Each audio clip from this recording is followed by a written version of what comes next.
हामीले दोस्रो प्रोसेसको रूपमा चाहिँ यो अमेरिकन राजदूतावासलाई बुझाएको हो, जसमा हामीले डाइरेक्ट राष्ट्रपतिलाई नै सम्बोधन गरेर बुझाएका छौँ। र यदि उसले पनि सुन्दैन भने हामी युएन जानु नपरोस्, हामी तेस्रो स्टेपमा पाइला चाल्नु नपरोस् भनेर पनि हामीले अन्तिम सेन्टेन्स लेखेको छ यहाँ है। र हामी अब अमेरिकी राजदूतावाससँग जवाफ माग्छौँ र उसले पनि अब जबरजस्ती अनि मानेन भने त जबरजस्ती गरे हुन्छ नि त, होइन भने त अमेरिकी राजदूतावासले पनि हाम्रो सरकार चलाउनेहरू हामीलाई बिचमा राखेर कुरा गर्नुपर्छ नि त। सरकार माग्दैछ, नागरिकको यो माग्छ के हो भनेर अमेरिकी राजदूतावासले पनि खोजी गर्नुपर्छ र सरकारले पनि नागरिकहरू किन असन्तुष्ट छन् त, देशमा कूटनीतिज्ञहरूलाई अहिलेसम्म राखेर एमसिसी विवादित भयो के हो त यो भनेर कसैलाई राखेर आजसम्म यो सरकारले एउटा छलफल चलाउन सक्यो? केपी ओली एक ठाउँमा जाने एउटा बोल्दिने, प्रदीप नेवाली अर्कातिर जाने एउटा बोल्दिने, युवराज कतिवटा उनीहरूको खुसीको मात्रै हो देश। सारा नागरिकको आवाज सुन्नु पर्यो नि त। अहिलेसम्म छलफल राख्नुपर्छ पर्दैन, असन्तुष्ट नागरिकहरूलाई बिचमा राखेर वार्ता गर्नुपर्छ पर्दैन सरकारले है। भनेपछि यिनीहरूको त स्वार्थ छ नि त, उनीहरू कमाउँछन् भनेर हामी सारा भोकै नाङ्गै रमाइदिने यस्तो हो क्या। अब सरकारमा बुझ्ने मान्छे को देख्नु भएको छ हजुरहरूले? यी सबै स्वार्थी 5-10 जना नेताहरूले आफ्नो खल्ती भर्छन् भनेर एमसिसीमा गरिएको 13 अर्ब नेपालको लगानी छ नि, त्यो पनि घुमाइफिराइ उनीहरूको खल्तीमा पार्ने हो। त्यो कुनै पनि यो प्रोजेक्टले भेट्टाउँदैन। उनीहरूलाई त आफूले कसरी खाउँ भन्नका लागि त त्यस्ता प्रोजेक्टहरू त नेपाल सरकारले त खोजिरहन्छ नि। आजसम्म यो मात्रै होइन नि त, एमसिसीहरू नेपालमा नयाँ परियोजना आएको हजारवटा प्रोजेक्ट फेल भएका छन्। कुन प्रोजेक्टले तपाईँको देश समृद्धशाली बनायो ल भन्नु। अझ के पनि भन्दैछु भने हाम्रो सेना किन रमिते छ? विदेशीहरू आएर भोलि हाम्रोभन्दा पहिले सेनाले अमेरिकन सेना आयो भने बुढ बजार्ने तिनका छातीमा हो के। तर यो सेना त हुन्न होला। भोलिका आजका नयाँ भोलि पनि आउने नयाँ सेनाहरूले त अवश्य पनि ती अरू देशका सेनाहरू जस्तो विदेशी सेनासँग लड्नुपर्ने अवस्था आउन सक्छ। त्यही भएर बेलामा सचेत भएर सेनाले पनि के हो एकपटक विचार गरौँ भनेर आवाज त उठाउनु पर्छ नि। हामीलाई कहाँ लगिँदैछ क्या, हाम्रो देश कहाँ लगिँदैछ? त्यही भएर हामीले त मैले एउटा कुरो के गरेको छु भने यदि अहिले देशमा राजतन्त्र थियो भने एमसिसी कुनै हालतमा पनि लागु पनि हुने थिएन, आउने पनि थिएन। त्यही भएर म त पहल पनि यस्तै बुँदाहरूले गर्दाखेरि राजाको खोजी पनि गर्न थालेको राजतन्त्रको है। र यो चाहिँ हामीले खारेजी गर्ने र यहाँबाट भएन भने हामी युएनतिर पनि जाने हो। प्रधानमन्त्री केपी शर्माहरूलाई प्रश्न सोधिदिनुहोस्, यो वर्ष मात्रै 364वटा हाइड्रो पावर क्यान्सल गराएको छ हाम्रो प्रधानमन्त्रीले यो वर्षभित्र। किन गरेको त? किन चाहियो एमसिसी? एमसिसीले पनि बिजुली नै निकाल्नका लागि आउनुपर्छ उसले भने यहाँका हाइड्रो पावरहरू किन रिजेक्ट गरेको त केपी शर्मा ओलीले? त्यो खोजी गर्नुहोस् त होइन। भनेको यिनीहरूको कस्तो छ त? भनेको के हो? एउटा मिति हो, अङ्क हो। अङ्क त थप्दा थपिन्छ नि त। स्वार्थ पुरा गर्नका लागि एउटा अङ्क सक्यो भनेर कोही चुप लाएर बस्छ अहिले विश्वमा होइन। भर्खरै हिजो अस्तिको मात्रै भर्खरका सरकारसँग सम्बन्धित र अमेरिकाको राजदूत भएर गएको हाम्रो देशको राजदूत युवराज खतिवडाले बोलेको सुन्नु भएन? एमसिसी चाहिन्छ भनेर। भनेपछि उनीहरू अझै गुजगुजाइरहेछन्। उनीहरू यहाँ उपस्थित हुनुभएका सम्पूर्ण पत्रकार बन्धुहरूमा मेरो हार्दिक नमस्कार। म तारा बराल र मेरो छेउमा हाम्रो साथी हुनुहुन्छ कल्याण केसी। हामी दुईजना चाहिँ त्रिभुवन विश्वविद्यालयको मानवशास्त्रको एमफिलको हामी क्लासमेटहरू हौँ। र विशेष गरेर आज हामीले गरेको यो पत्रकार सम्मेलन चाहिँ यो धेरै अगाडि अर्थात् 2 वर्ष अगाडिदेखि जन्मदेखि नै विवादित रूपमा रहेको मिलेनियम च्यालेन्ज कर्पोरेसन जुन अमेरिकी परियोजना नेपालमा लागू गर्दैछ त्यो चाहिँ धेरै विवादित भयो। र अब यसलाई हाम्रो नेपाल सरकारलाई पनि बारम्बार अनुरोध गर्दाखेरि नेपाली नागरिकहरूका 100% नागरिकका अनुरोध नसुनिकन सीमित नेता हामीले चाहिँ आज अमेरिकी राजदूतावास नेपाल स्थित अमेरिकी राजदूतावासमा यो मिलेनियम च्यालेन्ज कर्पोरेसन एमसिसीलाई खारेज गरिदिनु भनेर अमेरिकाको नवनिर्वाचित राष्ट्रपति बिडेनलाई सम्बोधन गरेर र मार्फत चाहिँ हामीले नेपालमा रहेको अमेरिकी राजदूतावासको राजदूतलाई मार्फत सम्बोधन गरेर हामीले निवेदन बुझाएका छौँ र त्यसैलाई हामीले जानकारी गराएका ताकि हामीले चाहिँ अब त्यो निवेदन बुझाएपछि हाम्रो सुनवाई एउटा हाम्रो देशमा भएको राजदूतावासले गर्नुपर्छ र त्यो निवेदनमा हामीले खुलस्त रूपमा हामीले निवेदन चाहिँ अमेरिकाको र वैदेशिक इस्यु भएको भएर इङ्ग्लिसमा लेखेका छौँ आजलाई होइन। अब यसमा हामीले नेपालीमा भन्नु पर्दाखेरि चाहिँ अब एमसिसीले माग गरे अनुसारका नेपालमा कुनै इन्डिकेटरहरू पनि सरकारले पुरा नगरेको, खानेपानी शिक्षा स्वास्थ्य लगायतका इन्डिकेटर पुरा गरेको भनेर एमसिसी लन्च गरिएको छ यहाँ होइन। तर नेपाल सरकारले चाहिँ न खानेपानीको न शिक्षाको न स्वास्थ्यको कुनै पनि इन्डिकेटर पुरा गरेको छैन। राजधानीभित्रको 2% घरमा पनि खानेपानीको सुविधा छैन होइन। सरकारी विद्यालयहरूको सरकारी स्वास्थ्य सुविधाहरू देख्नुभएको छ।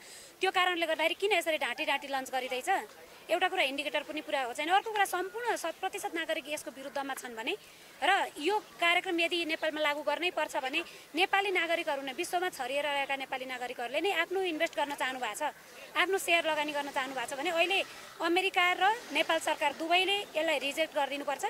लागू नगरी नहुने अवस्था त तपाईँहरूको भने जनमत सङ्ग्रहमा लगेर यदि नेपाली नागरिकहरूको सबैको सहमति भयो भने मात्रै लागू गर्न पाइन्छ, होइन भने यो विवादित एजेन्डा ल्याएर हिंसा द्वन्द्व मात्रै नभड्काइयोस्। यदि अमेरिका विश्वको शान्तिको पक्षमा छ र नेपाली नागरिकहरूलाई पनि अमेरिकी नागरिक सर खुसी भएर बाँचेको देख्न चाहन्छ भने हामीले नेपाल सरकारलाई अनुरोध गर्दा गर्दै मानेन। त्यसैले गर्दा हामीले दोस्रो प्रयास स्वरूप दोस्रो स्टेपमा चाहिँ तपाईँहरूलाई निवेदन गरेको छ, एमसीसी पूर्ण रूपले खारेज गरिदिनु होला भनेर हामीले निवेदन लेखेका छौँ।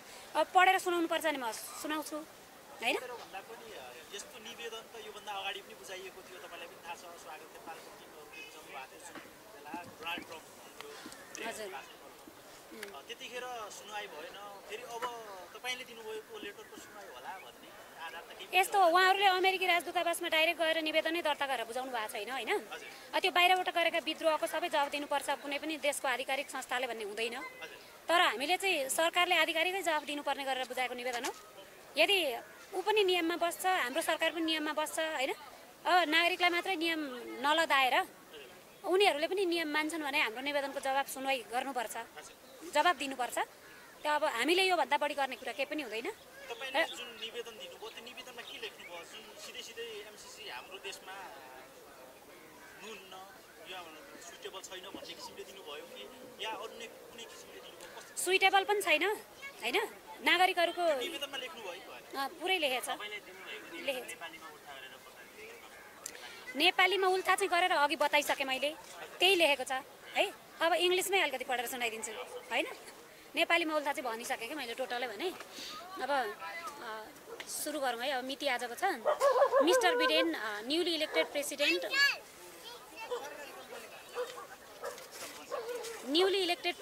White House USA through American ambassador in Nepal subject request for MCC revocation. Sir, in connection with the above subject, MCC the Millennium Challenge Corporation as an agency of US foreign aid was compacted in August 2017 and signed in September 14, 2017 in Washington DC between Nepal and MCC at the State Department Treaty Room with 500 million grants for Nepal. After that, in the process of implementation, many dispute agreements came to be seen against Nepalese sovereignty, and also many of the points of the agreement seemed fatal to Nepal. After that, protest, daily clashes, arrest, beating, injuries and agitation continued in Nepal, demanding the evolution of the issue, and even Trump's US embassy also being witnessed. The spectacles continues. This controversy is still not over, but still more and more political disputes and violent incidents continue to occur. So, we were waiting for new liberal president in America for its evolution. Then, now we have got it. Hope your decision will be hopeful and fruitful to Nepal.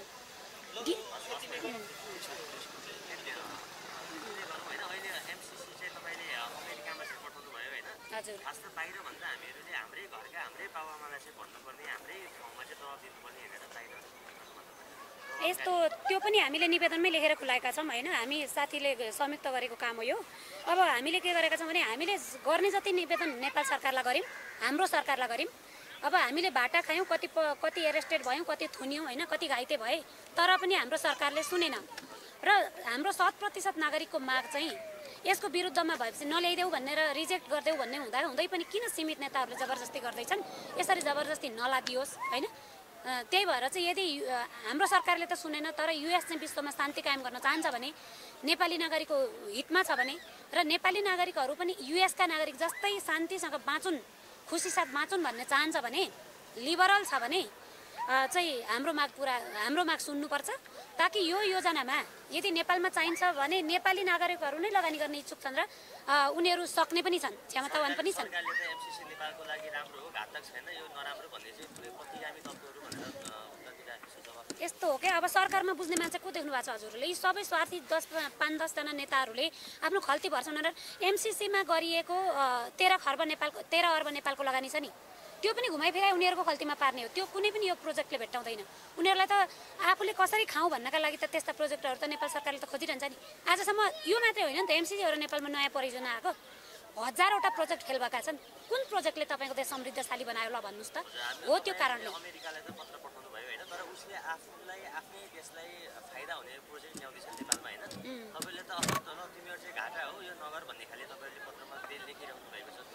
यसो भनेको छ मैले एमसीसीले विशेष गरेर यहाँ hydro पावरमा लगानी गर्ने छ हैन।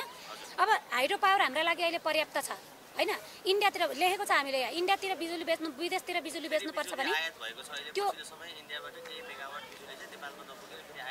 हो। यो एउटा तपाईहरुले प्रधानमन्त्री केपी शर्माहरुलाई प्रश्न सोधिदिनुस्। यो वर्ष मात्रै 364 वटा हाइड्रो पावर क्यान्सल गराछ हाम्रो प्रधानमन्त्रीले यो वर्षभित्र। किन गरेको त? किन चाहियो एमसीसी? एमसीसीले पनि बिजुली नै निकाल्नका लागि आउनुपर्छ उसले भने यहाँका हाइड्रो पावरहरु किन रिजेक्ट गरेको त केपी शर्मा ओलीले? त्यो खोजी गर्नुस् त हैन। भनेको यिनीहरुको कस्तो छ त षड्यन्त्र? देखि एमसीसी मुद्दा त अहिले विचाराधीनमा छ नि हैन। एमसीसीको समय अवधि पनि लगभग यस्तो छ। विचाराधीन भन्दाखेरि पनि नागरिकहरूको दबावले विचाराधीन होला। उनीहरू त जबरजस्ती गरिरहेछन् र पटक पटक अहिले पनि तत्कालै पनि सरकारको तर्फबाट त यो लागू गर्नुपर्छ भनेर दिनदिनै बोलिएका फेरि नयाँ आए। यिनीहरूले त 2-4 दिन नागरिकहरूलाई थच्याउने कुन बेला शान्ति हुन्छ चुप लागेर बस्छन् त्यो बेलामा फेरि माथिबाट गरिहाल्ने हो नि त यस्ता नराम्रो सम्झौता। समय अवधि त सकिसक्यो हैन है। सक्य छैन। नेताहरू गुजगुजाइरहेछन्। समय भनेको के हो? एउटा मिति हो, अङ्क हो। अङ्क त थप्दा थपिन्छ नि त। स्वार्थ पुरा गर्नका लागि एउटा अङ्क सक्यो भनेर कोही चुप लागेर बस्छ अहिले विश्वमा हैन। भर्खरै हिजो अस्तिको मात्रै भर्खरका सरकारसँग सम्बन्धित र अमेरिकाको राजदूत भएर गएको हाम्रो देशको राजदूत युवराज खतिवडाले बोलेको सुन्नु भएन? एमसीसी चाहिन्छ भनेपछि उनीहरू अझै गुजगुजाइरहेछन्। उनीहरूलाई हामीले मार्न सकेका छैन। किन त? सारा नागरिकको हितमा गर्छन् भने त नागरिकको आवाज अनुसार गर्नु पर्यो नि त। किन उनीहरूको जबरजस्ती हो त भन्दा नागरिकहरू भन्छन् हामीलाई एमसीसी चाहिँदैन, नो एमसीसी भन्छन्। जुन सत्तारूढ सरकारमा जो हुन्छ उहाँहरूले चाहिँ एमसीसी चाहिन्छ भन्छ। अब अमेरिकाले तपाईहरुको कुरा सुन्ने कि सरकारको मान्छेको कुरा सुन्ने? अमेरिकाले हामीले नागरिकको निवेदन पनि सुन्नुपर्छ हैन। मैले भनिसकेँ हाम्रो माग तपाईहरुलाई सानो लाग्छ भने यो कार्यक्रम जनमत संग्रह नगरिकन ल्याउन पाउनुहुन्न।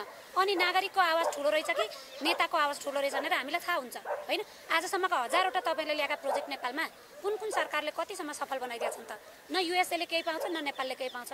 जे पाउँछ नेपालका सीमित नेताहरूले पाउँछन्। त्यही भएर यदि अहिलेलाई हामीलाई हाइड्रो पावरमा लगानी गर्नका लागि आवश्यक छैन, खाँचो छैन, पुग्दो छ है। त्यही भएर यदि युएसले इन्टरनल्ली हामीलाई चाहिँ सहयोग गर्नका लागि आतुर छ भने नेपालमा अहिले नयाँ प्रविधि विकासको लागि एसिस्टेन्स हैन, टेक्नोलोजी र टेक्निकल एसिस्टेन्टको सहयोग गरोस्। हामीलाई खाद्यान्नको अभाव छ हैन। नयाँ प्रविधिहरूको र कपडा कारखाना, प्लास्टिक कारखानाहरू त्यस्ताको खाँचो छ। त्यसमा लगानी गरिदियोस् र यहाँ नेपालीहरूले रोजगार पाउन्। यदि इच्छुक छ भने होइन भने एमसीसी नै चाहिँ ल्याउनु पर्दैन भनेर लेखिएरै बुझाएको छ हामीले। सबै देशहरुमा कहाँ के भइरहेको छ भनेर अमेरिकाले राम्रोसँग राख्छ र हाम्रो देशमा धेरै पटक चाहिँ नो एमसीसी भनेर आन्दोलन गरिसकेको छ। यो कुरा अमेरिका सरकार र त्यससँग सम्बन्धित राजदूतावासले थाहा होला। यस्तो अब अमेरिकालाई पैसा बढी भएर यहाँ फ्याँक्नका लागि उसले कदापि गरे होइन। किनभने पैसा मलाई दियो भन्ने संसारमा जति देश पनि हुन्छन्। धेरै देशहरूले यसको स्वाद चाखिसकेका छन्, डराइसकेका छन्, कतिले रिजेक्ट पनि गरे होइन। अब अमेरिकाले पनि स्वार्थले ल्याएको, नाफा लुट्न ल्याएको। उसले अमेरिकालाई मानिसहरूले चाहिँ अलि पैसा भएको शक्तिशाली धनी देश भन्छन् हैन। तर हामीले देख्दा त गरिब देख्छौँ है। किनकि हाम्रो 33% हजुरको ऋण छ भने अमेरिकाको ऋण हजुरको आफ्नो जति कुरा छ त्योभन्दा बढी त ऋणै छ हैन। बिल्कुल यही हो। उसले एमसीसी ल्याएको भनेको यहाँ सानो लगानी गरेर धेरै कमाउनका लागि हो हैन। 100 लगानी गरेर लाख कमाउनका लागि ल्याउने उसले है। अब उसले हाइड्रो पावरमा यो लगानी गरेपछि तपाईँ हामीले त्यो बिजुली चलाए बापत तिर्ने महसुल अमेरिका लाने हो। यहाँबाट सरकारले उठाउँछ नि महसुल, विद्युतको महसुल महिनामा यति उठ्यो भन्दा बिजुली बिल तिर्छौँ नि हामी। त्यो चाहिँ उसले लगानी गरेको हाइड्रो पावरबाट उठाएर अमेरिका लाने हो के। ऊ त कमाउन आइरहेछ। तर यदि यही देशका नागरिकहरूले हामी त्यति 55 अर्ब उठाउँछौँ, सरकार हामीलाई लगानी गर्न दे, हामी विदेशमा छरिएर रहेका नेपालीहरूको बुढेसकालमा घरमा आएर बस्दाखेरि विद्युतको महसुल हामीले आफै उठाएर बुढेसकाल कटाउन पाऊँ, हाम्रो आम्दानीको स्रोत बनाउन पाऊँ भन्दा किन दिँदैन त यसले नागरिकको आवाजमा? किन नागरिकहरूलाई इन्भेस्टमेन्ट गर्न दिँदैन त? हाम्रो प्रश्न यो छ। त्यो कुरा हामीले सरकारलाई पनि गरेका छौँ अनि आजको यो हाम्रो युएस एम्बेसीलाई बुझाएको लेटरमा पनि गरेका छौँ हामीले है। त्यही भएर नेपालीहरू इच्छुक छन् भने पछि हामीले तिर्ने महसुल नेपालमै रहन्छ। महँगो परे पनि हामी महँगो तिर्न चाहन्छौँ नि, बरु नेपालमा बस्छ। तर तपाईँ हामीले तिरेको टोटल चाहिँ इन्भेस्टमेन्टको यो महसुल चाहिँ अमेरिका जान्छ भने हामी किन दिने? हामी नदिने भनेर अन्तिम प्रयास हामी गरिरहने हो। र हामीले यो निवेदनमा के पनि भनेको छैन छ भने हामीले दोस्रो प्रोसेसको रूपमा चाहिँ यो अमेरिकन राजदूतावासलाई बुझाएको हो, जसमा हामीले डाइरेक्ट राष्ट्रपतिलाई नै सम्बोधन गरेर बुझाएका छौँ। र यदि उसले पनि सुन्दैन भने हामी युएन जानु नपरोस्, हामी तेस्रो स्टेपमा पाइला चाल्नु नपरोस् भनेर पनि हामीले अन्तिम सेन्टेन्स लिएको छ यहाँ है। र हामी अब अमेरिकै राजदूतावाससँग जवाफ माग्छौँ र उसले पनि अब जबरजस्ती अनि मानेन भने त जबरजस्ती गरे हुन्छ नि त, होइन भने त अमेरिकी राजदूतावासले पनि हाम्रो सरकार चलाउनेहरू हामीलाई बिचमा राखेर कुरा गर्नुपर्छ नि त। सरकार माग्दैछ, नागरिकको यो माग छ के हो भनेर अमेरिकी राजदूतावासले पनि खोजी गर्नुपर्छ र सरकारले पनि नागरिकहरू किन असन्तुष्ट छन् त, देशमा कूटनीतिज्ञहरूलाई अहिलेसम्म राखेर एमसीसी विवादित भयो के हो त यो भनेर कसैलाई राखेर आजसम्म यो सरकारले एउटा छलफल चलाउन सक्यो? केपी ओली एक ठाउँमा जाने एउटा बोल्दिने, प्रदीप गेवाली अर्कातिर जाने एउटा बोल्दिने, युवराज कतिवटा उनीहरूको खुसीको मात्रै हो देश। सारा नागरिकको आवाज सुन्नु पर्यो नि त। आजसम्म छलफल राख्नुपर्छ पर्दैन? असन्तुष्ट नागरिकहरूलाई बिचमा राखेर वार्ता गर्नुपर्छ पर्दैन सरकारले है? भनेपछि यिनीहरूको त स्वार्थ छ नि त। उनीहरू कमाउँछन् भनेर हामी सारा भोकै नाङ्गै रमाइदिने यहाँ? विदेशीहरू परेड खेल्न आउँछन् भन्दा यहाँको म त अझ के पनि भन्दैछु भने हाम्रो सेना किन रमिते छ? विदेशीहरू आएर भोलि हाम्रोभन्दा पहिले सेनाले अमेरिकन सेना आयो भने बुढ बजार्ने तिनका छातीमा हो के? तर यो सेना त हुन्न होला। भोलिका आजका नयाँ भोलि पनि आउने नयाँ सेनाहरूले त अवश्य पनि त्यो अरू देशका सेनाहरू जस्तो विदेशी सेनासँग लड्नुपर्ने अवस्था आउन सक्छ। त्यही भएर बेलामा सचेत भएर सेनाले पनि के हो एकपटक विचार गरौँ भनेर आवाज त उठाउनु पर्छ नि। हामीलाई कहाँ लगिँदैछ क्या? हाम्रो देश कहाँ लगिँदैछ? त्यही भएर हामीले त मैले एउटा कुरो के गरेको छु भने यदि अहिले देशमा राजतन्त्र थियो भने एमसीसी कुनै हालतमा पनि लागू पनि हुने थिएन, आउने पनि थिएन। त्यही भएर म त पहल पनि यस्तै बुँदाहरूले गर्दाखेरि राजाको खोजी पनि गर्न थालेको राजतन्त्रको है। र यो चाहिँ हामीले खारेजी गर्ने र यहाँबाट भएन भने हामी युएनतिर पनि जाने हो। अब अन्तिममा छु, अन्तिममा एमसीसीको विषयमा हजुरलाई के लागिरहेछ? नमस्ते, म कल्याण केसी। म चियु मानवशास्त्रमा एमफिल अध्ययनरत विद्यार्थी हो। हामीले केही समय अगाडि टियुमा पनि एउटा मिटिङ आयोजना गऱ्यौँ। एमसीसीसँग सम्बन्धित विज्ञहरूलाई जानकारी उहाँहरूको एउटा मिटिङ पनि गऱ्यौँ। पटक माइती घर पनि पुगिया छ। एक खालको जनमास पनि क्रिएट भएको हो माइती घर मण्डलमा। पटक भइरह पनि छ। तर सरकारले नसुनेको अवस्थामा एउटा आधिकारिक निकायमा गएर चाहिँ नागरिकको तर्फबाट, विद्यार्थीको तर्फबाट चाहिँ एमसीसी नेपालको लागि उपयुक्त छैन, आफ्नै देशको स्रोत र साधनहरूलाई पहिला परिचालन गरौँ। एमसीसी भनेको चाहिँ अमेरिकाको बिल्कुल एउटा लगानी हो, इन्भेस्टमेन्ट हो। त्यो गरे बापत अमेरिकाले ठुलो रकम नेपालबाट स्रोत साधनहरू लिएर जान सक्छ। त्यो उसले आफ्नो वेबसाइटमा बिल्कुल खुलाएको पनि छ। MCC is the better investment for American people भनेको छ, not for Nepali people. So हामीले चाहिँ पटक गऱ्यौँ। अब अहिले चाहिँ आधिकारिक रूपमा नै अहिले हामीलाई एउटा के होप पनि छ भने एउटा लिबरल प्रेसिडेन्ट हुनेछ, बिडेनले चाहिँ हाम्रो चाहिँ आवाज सुन्नु होला, ट्रम्प हुँदासम्म नसुनिएको हो कि भने पनि हामीलाई लागेर एउटा नयाँ इलेक्टेड प्रेसिडेन्टलाई नै हामीले चाहिँ सम्बोधन गरेर एउटा चिठी हामीले लेटर दियौँ। त्यसलाई पनि हामीलाई गाह्रो भयो, 2-3 घन्टा हामीलाई टाइम पनि लाग्यो त्यहाँनिर। अब के हो कसो विषयवस्तु खुलाउनुहोस्, किनभने तपाईँहरूले सोधेकै अघिको प्रश्न पनि एमसीसी चाहिँ अमेरिकाको लागि त फाइदाजनक कुरा हो, त्यो क्यान्सल गर्ने भन्ने विषय किन उसले दर्ता गर्छ भन्ने पनि कुरा हो। त्यसैले हामीले त्यसलाई गोप्य रूपमै दर्ता गरायौँ र अब चाहिँ यसलाई चाहिँ सार्वजनिक गर्नुपर्छ। त्यो जवाफ अमेरिकाले दिनुपर्छ। नेपाली जनताको एउटा शान्तिप्रतिको चाहनालाई चाहिँ पुरा गर्नको लागि त्यो जवाफ उसले के हिसाबले दिन्छ। अब 2-4 जना लिडर मात्रै चाहिँ देश उहाँहरूको मात्रै नेपाल हो अथवा आम नेपाली जनताको चाहनालाई पनि अमेरिकाले सम्बोधन गर्छ भन्ने कुरा भोलिको जवाफमा पक्कै पनि आउला। तपाईँहरूले पनि खोजी गर्नुहोला भन्ने हिसाबले चाहिँ यो सार्वजनिक गर्न खोजेको हो। एमसीसीको विषयमा हामीले पटक तपाईँहरूले पनि देख्नु भएको छ, एक खालको जनमास छ। यो चाहिँ नेपालको स्वाधीनता, नेपालको संविधान, नेपालको ऐन कानुनभन्दा माथि भएर चाहिँ कुनै 55 अरब आउँछ भने हामीलाई स्वीकार्य छैन भन्ने खालको विचार यो जनमानसबाट आइरहेछ। हामी चाहिँ मिडियाहरूलाई हेर्छौँ, सोसियल मिडियाहरूमा हेर्छौँ, फेसबुक ट्विटरहरूमा आम मान्छेहरूले एमसीसी जस्ता घातक कुराहरू नेपाललाई स्वीकार्य छैन। नेपालमै पर्याप्त स्रोत र साधनहरू छन्। विदेशमा बस्ने नेपालीहरू हाइड्रो पावरमा लगानी गर्न चाहन्छन्, कृषिमा लगानी गर्न चाहन्छन्। स्वदेशकै चाहिँ पुँजीबाट पहिला विकास गरौँ। अमेरिकाको एमसीसी जस्तो चाहिँ फन्ड्स चाहिँ भोलि पछिको दिनमा हामीलाई आवश्यक पर्यो भने नेपालको हितमा हुने गरी हामी चाहिँ त्यसलाई स्वीकार गरौँला भन्ने हाम्रो उद्देश्यको साथ आज चाहिँ यो निवेदन दर्ता गरेका छौँ। आश छ भोलि यसको जवाफ आउनेछ। धन्यवाद तपाईँहरूलाई। धन्यवाद।